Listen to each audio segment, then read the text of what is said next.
ముక్కలేనిది ముద్ద దిగదు అనే మాట తరచూ వింటుంటాం. భోజన ప్రియులు, అందులోనూ మాంసాన్ని అమితంగా ఇష్టపడే వారికి ఇది సరిగ్గా సూట్ అవుతుంది. ఇక రకరకాల వెరైటీ ఐటమ్స్ లో నాన్ వెజ్ ను ఆస్వాదిస్తుంటాం. మరి ప్రజారోగ్యంతో ముడిపడి ఉండటంతో మాంసాన్ని విక్రయించే ముందు ఎంతో జాగ్రత్తగా ఉండాలి కదా. ఇందులో భాగంగానే ప్రజలకు హైసినిక్ మాంసాన్ని అందించేందుకు వీలుగా పీమార్ట్ అనే మినీ స్లాటరింగ్ హౌస్ కు రూపకల్పన చేశారు ఐసీఏఆర్ ఎన్ఆర్సీఎం శాస్త్రవేత్తలు. అటు వ్యాపారులకు ఇటు ప్రజలకు ఉపయోగపడేలా దీన్ని తీర్చిదిద్దారు.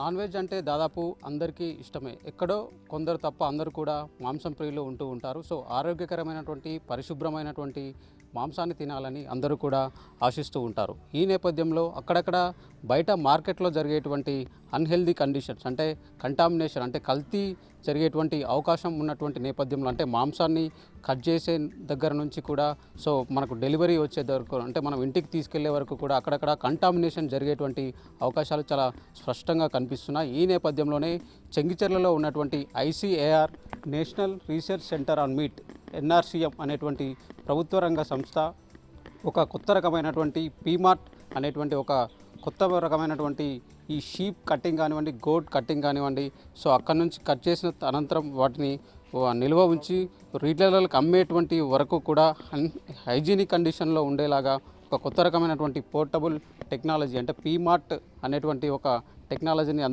అందుబాటులోకి తీసుకొచ్చారు. దానికి సంబంధించినటువంటి ఒక పూర్తి వ్యవస్థను కూడా వాళ్ళు కొత్తగా తయారు చేయడం జరిగింది. సో ఈ పీమార్ట్లో ఏమేమి ఉన్నాయి, ఈ పీమార్ట్ని వాళ్ళు కనిపెట్టడానికి గల కారణం ఏంటి, ఎందుకు తయారు చేశారు, సో అనేటువంటి విషయాలను తెలుసుకునేటువంటి ప్రయత్నం చేద్దాం. మనతో ఇద్దరు సైంటిస్టులు ఉన్నారు. ఎన్ఆర్సీఎంకి సంబంధించినటువంటి డాక్టర్ సి రామకృష్ణ గారు, అంతేకాకుండా గిరీష్ పాటిల్ గారు ఉన్నారు. సో ఇద్దరిని అడిగి ఈ పీమార్ట్ను రూపొందించడానికి గల కారణాలు ఏంటి, సో దీని వెనకాల ఎలాంటి వర్క్ జరిగింది అనేది తెలుసుకునేటువంటి ప్రయత్నం చేద్దాం. సార్ చెప్పండి, ముందుగా ఈ పీమార్ట్ను రూపొందించాలని మీకు ఎందుకు అనిపించింది? ఇప్పుడు మేకలు కానీ గొర్రెలు కానీ తప్పనిసరిగా మున్సిపాలిటీ వాళ్ళు కట్టి నిర్వహించే కమేలాలో మాత్రమే కట్ చేయాలి. ఇది గవర్నమెంట్ రూలు. అది ఇప్పుడు ఈ కమేలా అనేది ఊరి మొత్తంలో ఒకటి లేకపోతే చాలా ప్లేసుల్లో అసలు ఉండట్లేదు. సో ఈ కమేలా కట్టడం కానీ నిర్వహణ అనేది ఈ గవర్నమెంట్ బాధ్యత. అది మున్సిపాలిటీ, ఈ గ్రామ పంచాయతీ, మున్సిపాలిటీ, కార్పొరేషన్ వల్ల బాధ్యత. తో చాలా కారణాల వల్ల ఇది కమేలా అనేది ఉండట్లేదు, లేక ఒకవేళ ఉన్నా కూడా అది వాడకంలో ఉండట్లేదు. దీనికి అనేక కారణాలు ఉన్నాయి. సో దానికోసము ఈ సెంట్రలైజేషన్ నుంచి డీసెంట్రలైజేషన్ చేయాలనే ఒక కాన్సెప్ట్తోని ఈ పీమార్ట్ mini slaughter house portable slaughter house అనేది ఒకటి డిజైన్ చేసి కొత్త టెక్నాలజీ చేసినాము. సో దీంట్లో ఏమంటే ఈ ప్రైవేట్ పర్సన్సే ఓనర్స్ అవుతారు. తర్వాత ప్రైవేట్ పర్సన్సే దాన్ని మెయింటైన్ చేస్తారు. గవర్నమెంట్ కేవలము దాన్ని సూపర్విజను, తర్వాత దాన్ని కంట్రోల్ మాత్రమే ఉంచుకుంటుంది అన్నమాట. సో ఈ ఊరు మొత్తంలో ఒకటే బదులు ఈ చిన్న ఈ పీమార్ట్స్ 50, 100, 200 మొత్తం ఊరు మొత్తంలో అక్కడక్కడ మొత్తం స్ప్రెడ్ అయ్యి ఉండొచ్చు. సో ఈ పీమార్ట్లో చిన్న మినీ కమేలా అండ్ మటన్ షాప్ కలిపి ఇంటగ్రేట్ చేసి ఉంది. సో దీంట్లో ప్రతిరోజుకి 10 మేకలు కానీ గొర్రెలు కానీ కట్ చేసుకొని అమ్ముకోవచ్చు. సో దీనివల్ల ఇద్దరికి ఉపాధి అనేది దొరుకుతుంది. సో ఈ ఇద్దరికి కూడా ఈ ఎన్ఆర్సీ ఎవరు పీమార్ట్ కొన్నా కూడా ఎన్ఆర్సీ మీట్లో ఇద్దరికి ట్రైనింగ్ ఇవ్వడం జరుగుతుంది. ఈ పీమార్ట్లో చాలా government regulations, food safety standard authority of India regulations, తర్వాత ఈ మున్సిపాలిటీ వాళ్ళ ట్రేడ్ లైసెన్స్ ఇవ్వడానికి కావాల్సిన రెగ్యులేషన్స్, పొల్యూషన్ కంట్రోల్ బోర్డు వాళ్ళ రెగ్యులేషన్స్, తర్వాత యానిమల్ వెల్ఫేర్ బోర్డు వాళ్ళ రెగ్యులేషన్స్, తర్వాత యాంటీమార్టం పోస్ట్ మార్టం ఇన్స్పెక్షన్, ఈ రెగ్యులేషన్స్ అన్నీ కూడా దీంట్లో ఇంప్లిమెంట్ అయ్యేటట్టు మేము ఈ పీమార్ట్ని డిజైన్ చేయడం జరిగింది. సో ఇది మనం చూసుకున్నట్లయితే పీమార్ట్ డిజైన్ వెనుక ఉన్నటువంటి బ్యాక్గ్రౌండ్ వర్క్ అనేది, అంటే వీళ్ళు ఎందుకు డిజైన్ చేయాలనిపించింది అనేది మనం ఇప్పుడు వరకు తెలుసుకున్నాం. సో లోపలికి వెళ్దాం. పీమార్ట్ ఉన్నటువంటి అంటే మినీ స్లాటర్ హౌస్లో ఏమేమి యూనిట్స్ ఉన్నాయి, అక్కడ జరిగేటువంటి పని అంటే మేకలు తీసుకొచ్చినప్పటి నుంచి కూడా రిటైలర్ అంటే ఎండ్ యూజర్కి మాంసం వెళ్ళే వరకు కూడా ఎలాంటి జాగ్రత్తలతో ఇక్కడ మాంసాన్ని కట్ చేస్తారు అనేటువంటి విషయాలను తెలుసుకునేటువంటి ప్రయత్నం చేద్దాం.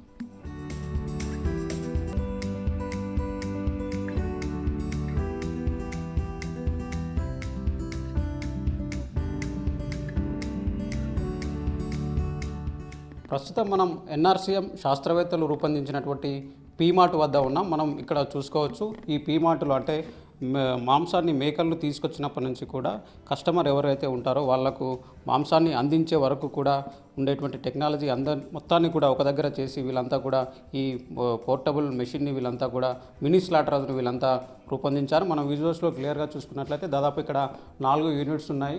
మనం ఇక్కడ విజువల్స్లో క్లియర్గా చూడవచ్చు. వీటన్నిటిని కూడా స్టెయిన్లెస్ స్టీల్తో వీళ్ళంతా కూడా రూపొందించినటువంటి పరిస్థితి కనిపిస్తుంది. సో ఒక కమేలాలో ఉండాల్సినటువంటి అన్ని ఫెసిలిటీస్ ఉన్నాయి. అంతేకాకుండా ఒక రీటైలర్ షాప్లో ఉండాల్సినటువంటి అన్ని సదుపాయాలను కూడా వీళ్ళు ఇక్కడ కల్పించారు. సో ఇక్కడ ఎలాంటి సదుపాయాలు ఉన్నాయి, దీనికి సంబంధించినటువంటి విషయాలను రామకృష్ణ గారిని అడిగి తెలుసుకుందాం. సార్ చెప్పండి, ముఖ్యంగా ఈ పీమార్ట్లో ఎన్ని యూనిట్స్ ఉన్నాయి, ఏ యూనిట్లో ఏమేమి జరుగుతుంది? ముఖ్యంగా దీంట్లో ఈ స్టెయిన్లెస్ స్టీల్ SS304తో చేసిన 4 యూనిట్స్ ఉంటాయి. ఈ 4 యూనిట్స్ కూడా 4 ఫీట్ వెడల్పు, 4 ఫీట్ పొడుగు, 7 ఫీట్ హైట్. సో ఈ 4టికి కూడా వీల్స్ ఉంటాయి, కొద్దిగా అటు ఇటు జరపడానికి. తర్వాత ఒక ప్లేస్ నుంచి ఇంకో ప్లేస్కి తీసుకుపోవడానికి పోర్టబిలిటీ ఫెసిలిటీ ఉంటుంది. ఈ 4 యూనిట్లలో ఫస్ట్ యూనిట్ అనేది లాయరేజ్. దీని లాయరేజ్ అంటే యానిమల్ రెస్ట్ రూము. మనము దీంట్లో ఫస్ట్ ఫ్లోర్లో 5 మేకలు కానీ గొర్రెలు కానీ, గ్రౌండ్ ఫ్లోర్లో 5 మేకలు కానీ గొర్రెలు కానీ, సో టోటల్గా 10 మేకలు కానీ గొర్రెలు కానీ ఒక రోజులో కట్ చేసి అమ్మడానికి వీలుగా ఇవి 10 ఎనిమల్ కెపాసిటీతోని ఇది డిజైన్ చేయడం జరిగింది. సో ఇక్కడ ఈ ఫస్ట్ యూనిట్లో 24 అవర్స్ డ్రింకింగ్ వాటర్ ఉంటుంది, ఫీడ్ ఫెసిలిటీ ఉంటుంది. అది యూరిన్ ఫీసిస్ కలెక్ట్ చేసుకోవడానికి ట్రే ఉంది. సో ఇక్కడ యాంటీమార్టమ్ ఎగ్జామినేషన్ చేస్తారు, ఇన్ఫ్రారెడ్ థర్మోమీటర్ కూడా ఉంది. సో దీనిలో ఇక్కడ నుంచి ఒక 10టికి బదులు 10లో ఒక యానిమల్ని ఈ సెకండ్ యూనిట్కి తీసుకొస్తారు. ఈ సెకండ్ యూనిట్లో కట్ చేయడం జరుగుతుంది. ఇటు కట్ చేసడానికంటే ముందు మనము ఒకటి మేము స్టన్నర్ అంటారు. ఈ స్టన్నర్తో యానిమల్ అన్కాన్షియస్ అయ్యేటట్లు చేయడం జరుగుతుంది. ఈ యానిమల్ అన్కాన్షియస్ స్టేట్లో ఉన్నప్పుడు దాన్ని కట్ చేయడం జరుగుతుంది. కట్ చేసిన తర్వాత దీన్ని ఇట్లా గ్యాంబ్రెల్లో ఇట్లా వేలాడదీసి చర్మము తీయడం జరుగుతుంది. సో ఇప్పుడు ఈ స్టన్నర్ వల్ల ఉపయోగం ఏంటి? అంటే స్టన్నర్ ఎందుకు వాడాల్సి ఉంటుంది? ఇది యానిమల్ వెల్ఫేర్ బోర్డు రూల్స్ ప్రకారము ఈ డైరెక్ట్గా ఈ మేకలు కానీ గొర్రెలు కానీ కట్ చేయకూడదు. అట్లా కట్ చేస్తే ఏంటంటే దానికి బాధ నొప్పి అనేది కలుగుతుంది. సో ఈ స్టన్నింగ్ ప్రాసెస్లో లో వోల్టేజ్ అనేది ఈ తల భాగంలో ప్రసారం చేయడం జరుగుతుంది. సో ఇలా లో వోల్టేజ్ తల భాగంలో ప్రసారం చేసినప్పుడు 2 to 4 సెకండ్స్ మాత్రమే కరెంట్ పాస్ చేస్తారు. అలా చేసినప్పుడు స్టన్నింగ్ తర్వాత కట్ చేసినప్పుడు దానికి నొప్పి బాధ అనేది కలగదు మెడ కట్ చేసినప్పుడు. సో ఇది కంపల్సరీగా చేయాల్సిందే. సో ఇది మేము లో కాస్ట్ ఒకటి డిజైన్ చేసినాము, చాలా simple and easy to operate. So ముఖ్యంగా చెప్పండి, దీంట్లో స్లాటరింగ్ అనేది ఎట్లా జరుగుతుంది సార్ ఈ యూనిట్లో? దీంట్లో ఇక్కడ ఈ స్టన్నింగ్ తర్వాత ఈ ట్రేలో బ్లడ్ కలెక్షన్ జరుగుతుంది.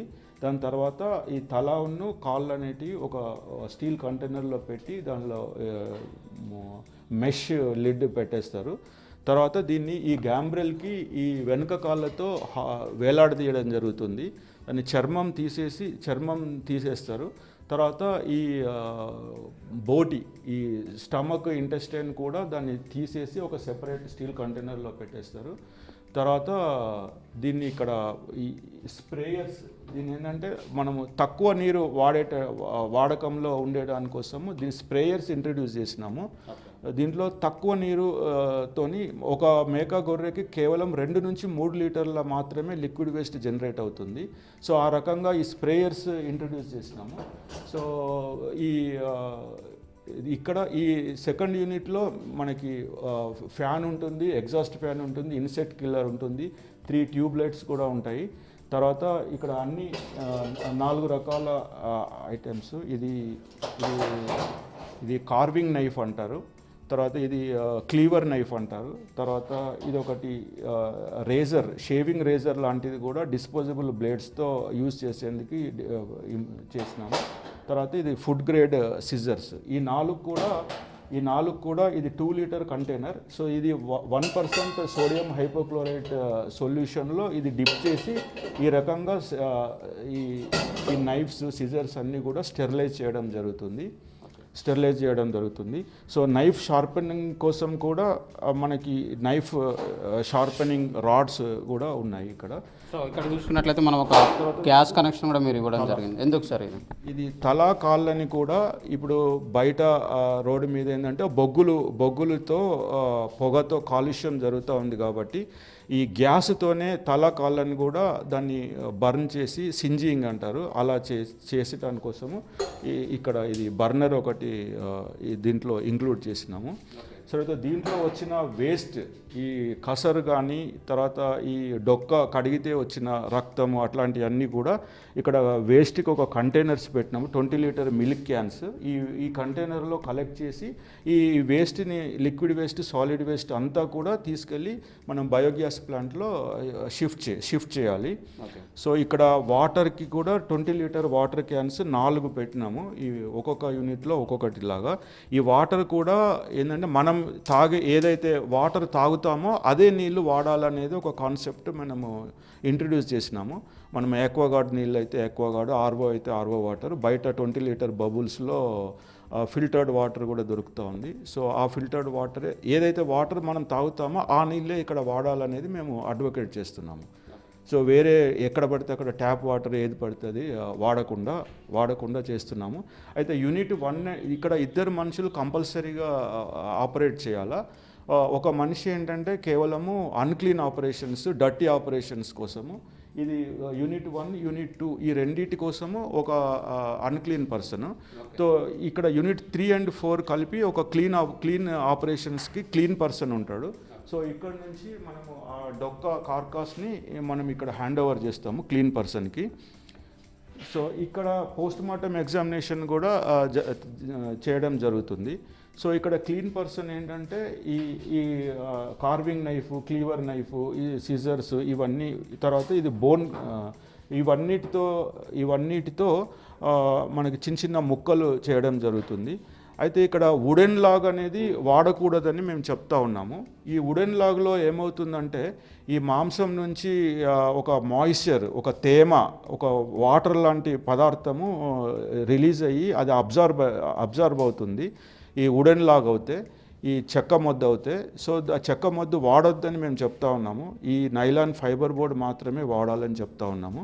సో దీంట్లో ఈ బోన్స్ కూడా ఈ కట్ చేసేందుకు బోన్ కటర్ ఒకటి, ఎలక్ట్రిసిటీతో బోన్స్ కట్ చేసేందుకు ఎలక్ట్రిక్ బోన్ కటర్ ఇంట్రడ్యూస్ చేసినాము. తర్వాత ఇది బోన్ హోల్డర్ ఇది. తర్వాత దీంతోపాటు ఈ కీమా మిషన్ కూడా దీంతోపాటే వస్తుంది. దీంట్లో 20 కిలో బోన్లెస్ మీట్ 1 అవర్లో మనం కీమా తీసుకోవచ్చు. సో ఈ రకంగా ఈ బోన్స్ సెపరేటు, మీట్ సెపరేటు అలా చేసుకొని ఇక్కడ ఒక ప్లాట్ఫామ్ వెయింగ్ బ్యాలెన్స్ ఉంది. ఈ ప్లాట్ఫామ్ వెయింగ్ బ్యాలెన్స్లో 500 గ్రామ్ చొప్పున ఈ మాంసాన్ని స్టీల్ టిఫిన్ బాక్సెస్లో వే చేసి ఈ బాక్సెస్ని మనము రిటైల్ మటన్ షాప్కి మనము ట్రాన్స్ఫర్ చేస్తాము. సో అంటే ఇది ఒక రిటైల్ షాప్ అంటే ఎండ్ యూజర్కి ఎక్కడైతే మనం మటన్ అమ్ముతామో అది షాప్ అనుకోవచ్చా? అవును, ఇది రిటైల్ మీట్ షాపు. జనరల్గా ఇప్పుడున్న పరిస్థితులలో ఈ మేకలు, గొర్రెలని స్లాటర్ హౌస్కి, కమేలాకి తీసుకుపోవడము ఒక ఇబ్బంది. స్లాటర్ హౌస్లో అన్నీ కట్ చేసిన తర్వాత డొక్కాలని, కార్కాస్ని మళ్ళీ రిటైల్ మటన్ షాప్కి తీసుకెళ్ళడము మళ్ళీ అది ఒక పెద్ద ఇబ్బంది. అయితే ఈ సైంటిఫిక్గా ఏమంటే మాంసాన్ని 2 గంటల కంటే ఎక్కువ రూమ్ టెంపరేచర్లో పెట్టకూడదని చెప్తా ఉన్నాము. సో ఇప్పుడున్న పరిస్థితులలో అది జరగదు. కాబట్టి మనము ఈ చిల్డ్ మీట్, ఫ్రోజన్ మీట్ అనేది పబ్లిక్ యాక్సెప్టెన్స్ లేదు. కాబట్టి ఈ డిజైన్లో ఈ 10 ఎనిమల్స్లో ఒక మేక కానీ గొర్రె కానీ మాత్రమే కట్ చేసి ఆ మాంసాన్ని ఇట్లా 500 గ్రామ్ చొప్పున ఈ స్టీల్ టిఫిన్ బాక్సెస్లో డిస్ట్రిబ్యూట్ అవుతాయి.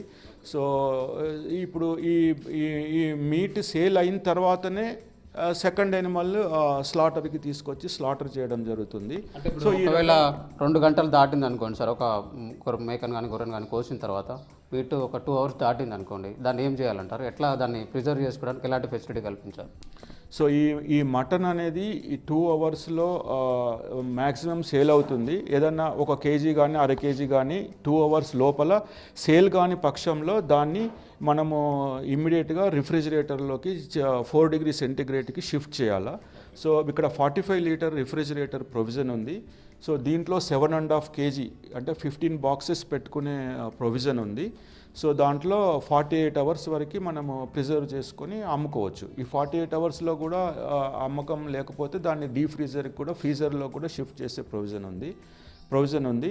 సో ఇప్పుడు పాలిథిన్ కవర్స్ అనేటివి వాడకూడదు అనేది మేము దీంట్లో అడ్వకేట్ చేస్తున్నాము. జనరల్గా పబ్లిక్ పర్యావరణానికి అనుకూలంగా ఉండేటట్టు ఈ స్టీల్ బాక్సెస్లోనే మటన్ కానీ బై ప్రోడక్ట్స్ కానీ హెడ్ ఫీట్ మీట్ కానీ ఇంకేదైనా ఆర్గాన్ మీట్ కానీ సేల్ కావాలి. సో దీనికోసం పబ్లిక్ కస్టమర్స్ దగ్గర ఒక 100 రూపీస్ ఈ మటన్ కాస్ట్తో పాటు ఒక 100 రూపీస్ ఎక్స్ట్రా డిపాజిట్ తీసుకోవడం జరుగుతుంది. ఈ బాక్స్ రేపు కానీ ఎల్లుండి కానీ నెక్స్ట్ సండే కానీ ఈ బాక్స్ రిటర్న్ చేసినప్పుడు వాళ్ళ cost and deposit 100 rupees return ఇవ్వడం జరుగుతుంది. ఈ రకంగా పబ్లిక్కి కొద్దిగా అలవాటు చేసిన తర్వాత వాళ్ళంతటా వాళ్ళే వాళ్ళ ఓన్ స్టీల్ కంటైనర్స్ తీసుకొచ్చేటట్టు అలవాటు చేయాలనేది కాన్సెప్ట్ అన్నమాట. దీంట్లో ఫస్ట్ ఎయిడ్ కిట్ ఉంది, తర్వాత ఇన్సెక్టిక్యూటర్ ఉంది, దీంట్లో ఇక్కడ ముగ్గురు కూర్చోవడానికి ప్రొవిజన్ ఉంది, తర్వాత FM రేడియో ఉంది, ఫ్యాన్ ఉంది, తర్వాత ఇక్కడ ఒకటి వైట్ బోర్డ్ ఒకటి ఉంది. ఈ వైట్ బోర్డులో దీని గురించి ఇన్ఫర్మేషన్ అంతా రాయాల్సి ఉంటుంది.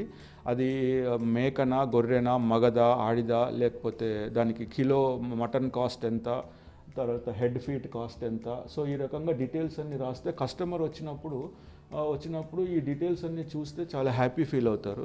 తర్వాత ఇక్కడ కొన్ని స్లాట్స్ ఇవ్వడం జరిగింది. ఈ స్లాట్స్లో FSSAI licence, municipality trade licence, తర్వాత training certificates, pollution control board no objection certificates అవన్నీ ఇక్కడ డిస్ప్లే చేస్తే కస్టమర్కి హ్యాపీగా ఉంటుంది. తర్వాత ఈ ఇద్దరు ఆపరేటర్స్ కూడా కంపల్సరీగా యాప్రాన్ క్యాప్ అనేది పెట్టుకొని దీన్ని చేయాలా. తర్వాత దీనికి ఈ ఎలక్ట్రిసిటీకి కూడా ఈ ఆపరేషన్స్ అన్నీ కూడా మిడ్ నైట్ కానీ ఎర్లీ అవర్స్ 3 o'clock 4 o'clock అలా చేయడం జరుగుతూ ఉంటుంది. అట్లాంటప్పుడు కరెంటు పోయినప్పుడు మనకి ఒక జనరేటర్ ప్రొవిజన్ కూడా ఉంది. ఇది 1 liter పెట్రోల్తో 4 hours రన్ చేసుకోవచ్చు. జనరేటర్ కూడా దీంట్లో ప్రొవిజన్ ఉంది. సో ఇది ఓవరాల్గా చూసుకున్నట్లయితే ముఖ్యంగా పరిశుభ్రమైనటువంటి మాంసాన్ని కస్టమర్లకు అందించడం అనేది ఎలా జరుగుతుందనేది మనం ఇక్కడ చూసాము. సో ఆరోగ్యకరమైనటువంటి మాంసాన్ని కస్టమర్లకు అందించడంతో పాటు వచ్చినటువంటి వేస్ట్, అంటే ఇక్కడ వచ్చేటువంటి సాలిడ్ వేస్ట్ కానివ్వండి, వేరే వేస్ట్ అంటే లోపల మేక పొట్టల నుంచి వచ్చినటువంటి కసరు కానివ్వండి, రక్తం అంటే చంపినప్పుడు వచ్చేటువంటి రక్తము, సో వీటన్నిటిని కూడా మేనేజ్మెంట్ చేయడం, అంటే వీటన్నిటిని కూడా కంపల్సరీగా డికంపోజ్ చేయడం అనేది చాలా ఇంపార్టెంట్. సో పొల్యూషన్ అంటే ఎన్విరాన్మెంట్కి ఉపయోగపడేలా వాటిని అన్నిటిని కూడా మనం డీకంపోజ్ చేయాల్సినటువంటి అవసరం ఉంది. సో అంతేకాకుండా వాటి నుంచి వచ్చేటువంటి డీకంపోజర్ని మనకు వచ్చేటువంటి రోజువారీగా వాడేటువంటి గ్యాస్గా కూడా కన్వర్ట్ చేసుకొని మనం వాడుకునేటువంటి అవకాశాన్ని ఈ పీమార్ట్లో కల్పించారు. ప్రస్తుతం మనం ఈ వేస్ట్ మేనేజ్మెంట్ ఎలా జరుగుతుందో తెలుసుకుందాం. ఈ వేస్ట్ మేనేజ్మెంట్ నుంచి బయోగ్యాస్ని ఎట్లా ఉత్పత్తి చేశారనేది కూడా తెలుసుకునేటువంటి ప్రయత్నం చేద్దాం.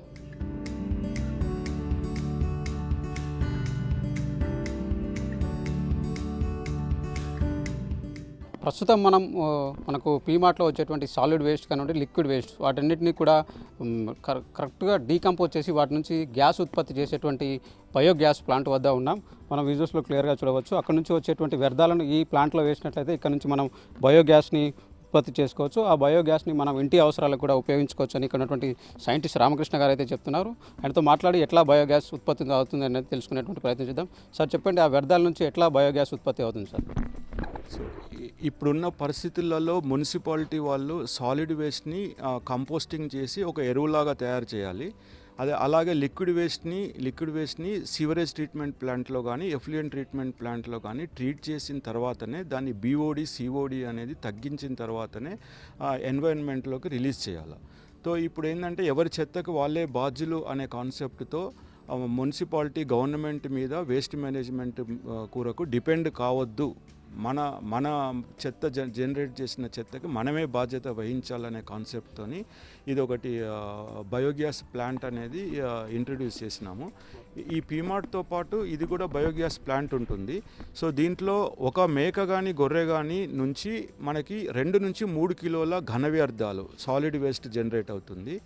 సో అలాగే ఈ పీమార్ట్లో తక్కువ నీళ్ళతో మనము తక్కువ లిక్విడ్ వేస్ట్ జనరేట్ అయ్యేటట్టు ఒక మేక కానీ గొర్రె కానీ స్లాటర్ చేసిన తర్వాత 2 నుంచి 3 లీటర్ల లిక్విడ్ వేస్ట్ జనరేట్ అయ్యేటట్టు స్ప్రేయర్స్ ఉపయోగించి డిజైన్ చేయడం జరిగింది. సో ఈ రకంగా 10 మేకలు కానీ గొర్రెలు కానీ ఒక రోజులో 20 నుంచి 30 కిలోల సాలిడ్ వేస్ట్, అలాగే 20 నుంచి 30 లీటర్ల లిక్విడ్ వేస్ట్ జనరేట్ అవుతుంది. ఈ లిక్విడ్ వేస్ట్ సాలిడ్ వేస్ట్ని కూడా సెపరేట్ చేయాల్సిన అవసరం లేదు. అంతా కలిపేసి మొత్తము సాలిడ్ వేస్ట్ లిక్విడ్ వేస్ట్ని మిక్స్ చేసి, సో ఈ బయోగ్యాస్ ప్లాంట్లో ఇది ఇన్లెట్, ఇది దీంట్లో everyday solid waste liquid waste అంతా వేస్తే సరిపోతుంది. సో ఇలాగా రోజు వేస్తే దీంట్లో నుంచి మనకి ఈ గ్యాస్ జనరేట్ అవుతుంది. ఈ బయోగ్యాస్ రోజుకి 4 గంటలు కంటిన్యూస్గా ఒక సింగిల్ బర్నర్ స్టవ్ వాడేటట్టు జనరేట్ అవుతుంది. సో ఈ గ్యాస్ని మనము షాప్ దగ్గర పెట్టుకున్నట్టయితే తలకాయ కాళ్ళు కాల్చడానికి ఉపయోగించుకోవచ్చు. షాప్ దగ్గర పెట్టుకోవడానికి ప్లేస్ లేకపోతే మనం ఇంటి దగ్గర కూడా కింద కానీ టెర్రస్ మీద కానీ పెట్టుకోవచ్చు. సో ఈ గ్యాస్ మనకి ఇంటి అవసరాల కోసం వాడుకోవచ్చు. ఈ బయోగ్యాస్ ప్లాంట్ అనేది రూమ్లో పెట్టకూడదు, ఇది బయటనే పెట్టాలా, దీనికి ఎండ తగలాలన్నమాట. సో ఈ గ్యాస్తో పాటు దీంట్లో నుంచి స్లడ్జ్ అనేది బయటకు వస్తుంది. దాన్ని లిక్విడ్ ఫెర్టిలైజర్ అని కూడా అంటారు. ఈ లిక్విడ్ ఫెర్టిలైజర్ చాలా ఉపయోగం మనకి మొక్కలకు కానీ పొలాలకు కానీ చెట్లకు కానీ దీన్ని వాడుకోవచ్చు. సో ఏం లేకపోతే ఈవెన్ నేల మీద వేసినా కూడా నేల అనేది సారవంతం అవుతుంది. అంతేగాని ఈ కసరు కానీ solid waste, liquid waste, red waste, green waste ఇదన్నీ కూడా మనము డైరెక్ట్గా ఎక్కడ కూడా ఏ డ్రైనేజ్ కెనాల్లో కానీ ఎక్కడ ఓపెన్ ప్లేస్లో కానీ వేయకూడదు. దాంట్లో ఈ BOD, COD biological oxygen demand అనేది చాలా ఎక్కువ ఉంటుంది అన్నమాట. ఇది ఓవరాల్గా చూసుకున్నట్లయితే పీమార్ట్ వల్ల కలిగేటువంటి ఉపయోగాలని చెప్పుకోవచ్చు. ఒక మేకను కట్ చేసిన దగ్గర నుంచి సో ఎండ్ యూజర్కు ఆరోగ్యకరమైనటువంటి పరిశుభ్రమైనటువంటి మాంసాన్ని అందించే వరకు మనకు జరగాల్సినటువంటి ప్రక్రియ ఎంతో హైజీనిక్గా ఇక్కడ జరుగుతుందని కూడా మనం చెప్పుకోవచ్చు. కొత్తగా వస్తున్నటువంటి ఇలాంటి ఆవిష్కరణను ప్రోత్సహించాల్సినటువంటి అవసరం ఎంతగానో ఉంది. వీటిని తొందరగా మార్కెట్లోకి తీసుకొచ్చినట్టయితే ప్రజలందరికీ కూడా మంచి మాంసము అందరికీ అందుతుందని కూడా మనం చెప్పుకోవచ్చు. ఇలాంటి వాటిని ఎంకరేజ్ చేయాల్సినటువంటి అవసరం ఎంతగానో కనిపిస్తుంది. పీమార్ట్ ధర సుమారు 10 లక్షలు ఉంటుందని అంచనా వేస్తున్నారు. ఇప్పటికే పేటెంట్ సైతం పొందారు. రాష్ట్రంలోని 11 మున్సిపాలిటీల చైర్మన్లు, కమిషనర్లు NRCM శాస్త్రవేత్తలతో సమావేశమయ్యారు. వీటి కొనుగోలుకు ఆసక్తి చూపారని, ప్రభుత్వాలు సబ్సిడీ అందిస్తే బాగుంటుందని, ఆరోగ్యకరమైన మాంసాన్ని ప్రజలకు అందించే వీలు కలుగుతుందని NRCM శాస్త్రవేత్తల బృందం చెబుతోంది. అందరికీ నమస్కారం. हम लोग राष्ट्रीय मांस अनुसंधान केंद्र में जो पोर्टेबल मीट प्रोसेसिंग और रिटेलिंग यूनिट जो डेवलप किया है उसके पीछे जो हमारी संकल्पना रही है कि जो बड़े बड़े स्लॉटर हाउसेज जो होते हैं सिटीज़ में, तो वो सेंट्रलाइज से डिसेंट्रलाइज हो जाए और जो लोग गाँवों में रहते हैं या छोटे टाउन्स है उसमें उसका पूरेपूर इस्तेमाल हो चाहिए, बस उसका होना चाहिए. इसके अलावा जो हाइजीनिक मीट प्रोडक्शन की हम बात करते हैं, तो जो बड़े बड़े स्लॉटर हाउस होते हैं वो तो सिटी में होते हैं, लेकिन अगर गांव में अगर इस टाइप के जब स्लॉटर हाउस अगर डेवलप होते हैं तो हाइजीनिक मीट प्रोडक्शन का जो प्रॉब्लम है वो सॉल्व हो जाएगा. दूसरी बात, अभी जो बड़े स्लॉटर हाउस है वो सारे गवर्नमेंट के कंट्रोल में है, तो हम चाहते हैं कि जो पब्लिक उसके मालक बने और खाली गवर्नमेंट का जो सुपरविजन होता है या जो एंटीमार्टम पोस्टमार्टम एग्जाम बोलते हैं या वहाँ तक उनकी सीमित रहे. तो ये डिसेंट्रलाइजेशन की एक प्रोसेस है. और जो हाइजीनिक प्रैक्टिसेस है जिसमें हम लोग जानवर काटने से लेकर उसका जो वेस्ट डिस्पोजल होता है उसको सब कुछ मैनेज करने के लिए हमने इस पीमार्ट के साथ बायोगैस प्लांट या बाकी जो चीज़ें हैं या रेफ्रिजरेटर या अगर विलेज साइड में ले जाना है आपको, अगर कोई फेयर है या वीकली मार्केट है वहाँ अगर आप इस्तेमाल करना चाहते हैं तो जनरेटर की सुविधा भी, ये सारी फैसिलिटीज़ हमने पीमार्ट के अंदर दी है. तो हम चाहते हैं कि ज़्यादा से ज़्यादा लोग, बूचर लोग या जो बाकी जो लोग हैं मीट से संबंधित है, इसका इस्तेमाल करें और वो इससे क्या होगा कि जो हाइजीनिक मीट तो कंज्यूमर को मिलेगा ही, इसके अलावा जो एनवायरनमेंट की हम लोग बात करते हैं उसमें भी वो मेंटेन करने में बहुत बहुत उसकी सहायता मिलेगी। धन्यवाद।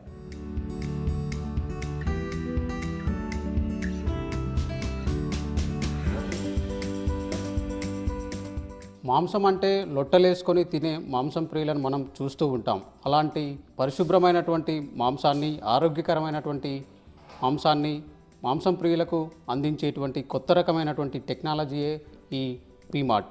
సో పరిపూర్ణమైనటువంటి సాలిడ్ వేస్ట్ మేనేజ్మెంట్తో పాటు కమేలాల కొరత తీర్చేటువంటి ఇలాంటి పరికరాలను, అంటే ఇలాంటి మినీ స్లాటర్ హౌజులన్నీ కూడా మార్కెట్లోకి తొందరగా రావాల్సినటువంటి అవసరం ఎంతైనా ఉంది.